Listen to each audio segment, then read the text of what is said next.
Hello and welcome to another Battlefield 6 weapon guide. In today's guide, we are going to be talking about one of the most annoying guns to play against, one of the most broken things that I used in the beta myself a ton, and a gun that all around doesn't really fit into the carbine category.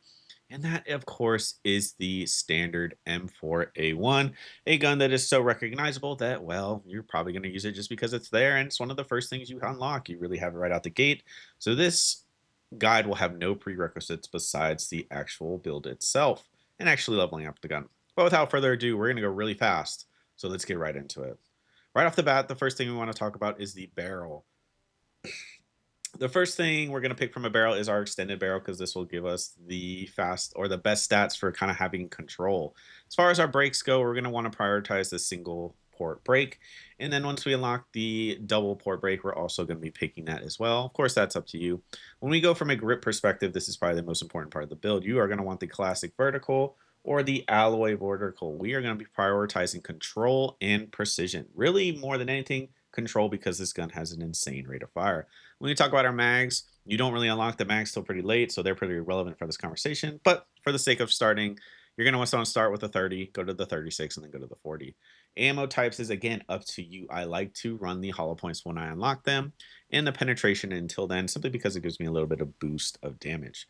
When we talk about the sights itself, same thing as our last guide, is we are going to be running a 1 times, 1.5 times, or 2 times, as this gun kind of sucks from a distance as the spread is really nutty.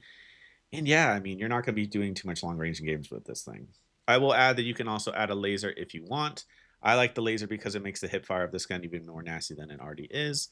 But other than that, this is a pretty standard build in that you are more or less prioritizing control because this gun has a 900 rate of fire, which means it is going to be kicking all over the place. The thing you're going to want to prioritize the most for your sights, like I said, is anything under 2 times, as well. I'm not really going to be sniping people with this gun as it kind of sucks.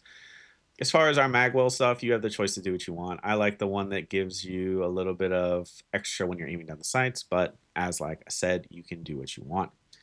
With the M4, the most important thing, of course, is your muzzle brake and your grip itself. So if you do those, you can honestly run the base M4, like level 2 M4 build that you would have like that. You can run that all the way through as it's not really going to change much. If you want to modify it like I did here and kind of compare the two, you can see it has better control, precision, and hipfire, all of which are things we want in this situation. The M4, more than anything, excels in just kind of being the thing that clears rooms. It does really, in a sense, and really wholeheartedly feel like an SMG. I do not know why the devs at Battlefield thought it would be smart to include this in the carbine category. It does not feel like a carbine at all. It really does excel at just kind of leading the charge. And with its high rate of fire and like extreme accuracy from like 5 to 10 meters, there's not really any other guns that compete with it besides the build or besides the gun I talked about in my last video, which even that loses in close range just because the rate of fire is higher.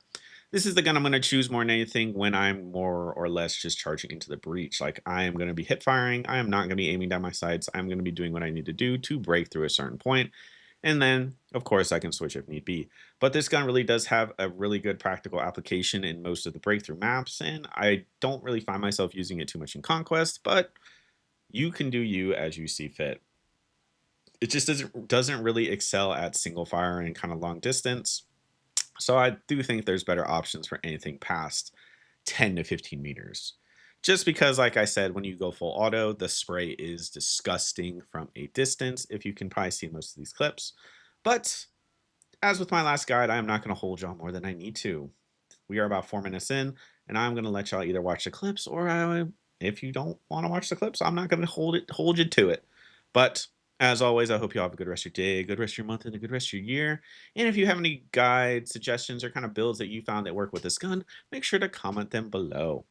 As always, I will see y'all on the next video, and I hope y'all are enjoying Battlefield 6 as much as I am, as honestly, it's a great time. Alright, see y'all next time.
fuck!